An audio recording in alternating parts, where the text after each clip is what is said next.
So this is Ravi Harkar, I believe is your name, and I'm going to address some of the questions that you presented to me, like when did we know something was going on?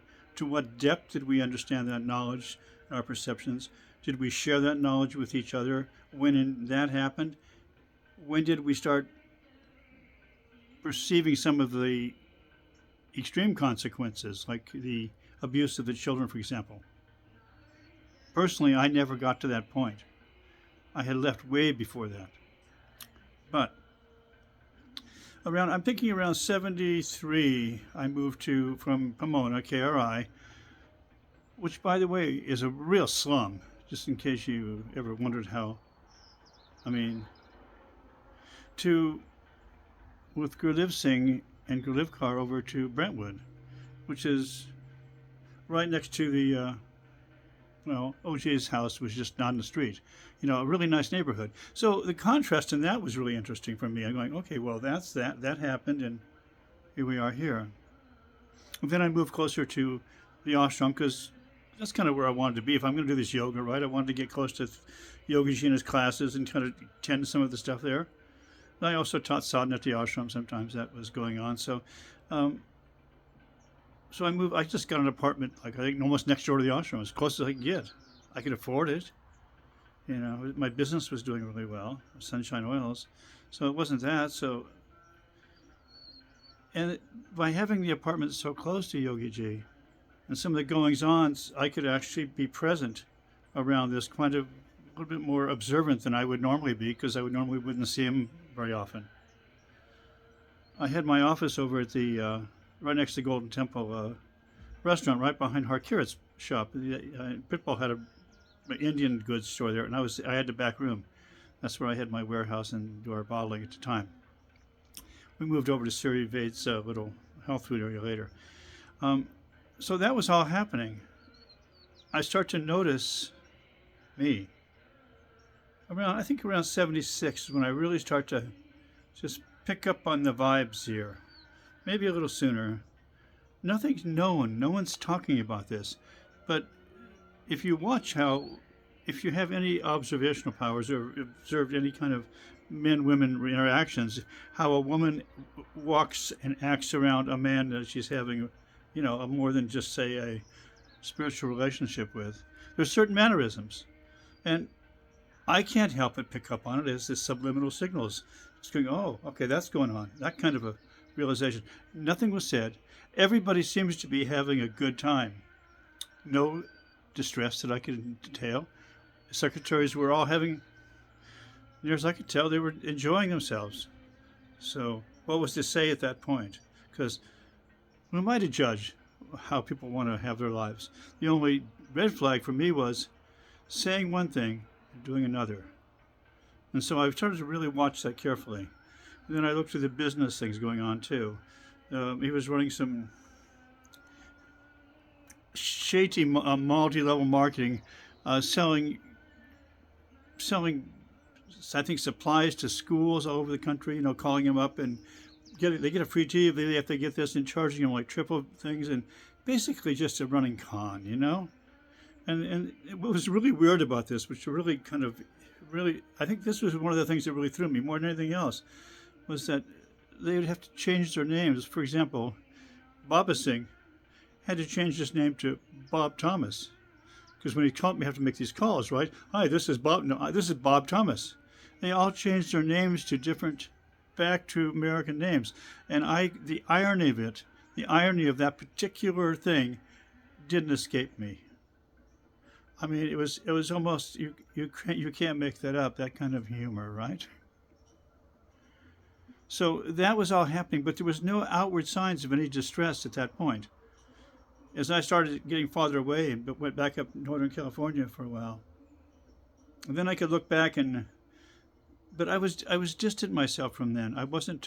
I'm not trying to take responsibility here, because I did send my daughter to India, and she had a lot of serious things went down there. She wasn't molested, but she certainly was mistreated. So I'm aware of all that, and I'm cognizant of my particular unawareness involved in it. But I had no idea ever until I found out that the children were being groomed. This kind of stuff was going on. I didn't have a feeling for that. I wasn't around. The last time I went to Solstice, I took a couple of Indian Ragis with us, and Yogiji thought they were spies, and that was I think in 90, maybe 96, maybe that. And we just went for a few days, and we flew back out. The Ragis wanted to experience the solstice, and they did. So that's cool. So I don't know. I wasn't around him. I didn't. I'd see him occasionally if he came to the San Francisco area, and we were somehow I might just show up at one of the, because it's a family. You understand? We're all in this together. We all know each other. Oh, by the way, I was just up at San Francisco today, and I'll post a few pictures in this to the San Francisco ashram, which in a sense is the hereditary ashram of Banana in a lot of ways. It went to Berkeley first, but it really is this triangle. This is the last ashram in the Bay Area. Big old Victorian house, the corner of basically Haight and Ashbury. It's Waller and Ashbury, 1 block away from Haight and Ashbury, side of a hill. Beautiful old place. There's only 5 of us there, Punch, with myself, my wife, and I there. And we're, I'm the youngest one. Well, probably not, but, close to it. There's a certain sadness here, too.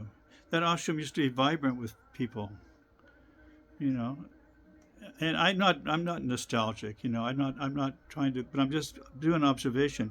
And Prabhanam Kaur was there, for example. Her kirtan is beautiful. She's Sanatam Kaur's mother, and sitting next to her and listening to her music and singing along kirtan was an honor.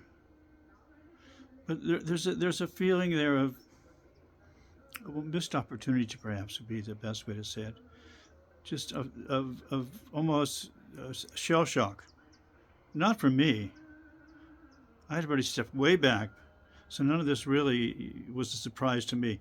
Remember, Kiranthan and myself used to sit down and talk about some of this stuff, and he was Yogi Bhajan's direct bodyguard, and he had direct access to this stuff, and he saw some of this stuff with his own eyes, and that's what he freaked him out totally, and had to leave. And I didn't know about that stuff until we talked about that, a few years ago. Why don't people say, why don't they change? It takes time. It's a family. You become associated with this, successful with this. It works, It's a good way to be. I'm not making excuses because I never saw the depth of perversion that was possible here. I just saw Yogiji being a kind of Maharaj type figure, and this is his harem, and he was making it work, and that was his fantasy, and it didn't bother me because the people involved seemed to be enjoying the play. I don't know. Looking back, I left. So that's my excuse of this thing. I think most people were willfully ignorant, refused to look at this, even though I did say things about this. And Hari Shabbat and I started this ashram on the ocean there. We called it City Surfs Up. Pissed Yogiji off. So Hari Shabbat, remember old Nanak Dev from the children's school guy? He moved in there too with me. His wife and his son. Siri Dharmakar, she's up in Big Bear doing her real estate thing. Powerful lady. Gurcharn from Northern California moved in. I think that was pretty much it. We had a house in Manhattan Beach, and our sadhana was to get up and go surfing. Seemed like a good idea. I mean, we did some yoga too, mind you. All right, this is getting pretty long. Anyway, I wanted to say is that I didn't notice things until I stepped away farther and farther. I took that little bit of distancing to really get out of the haze of the cult situation. And make no mistake, it is a cult. Of course it is, Has to be. Everything's a cult. All conditioned mind creates these formulative passive consciousness that turn into, cults. They really do. I'm going to stop here, and I've got some things to say on this, but I'll come back, I think. Jesus, long-winded.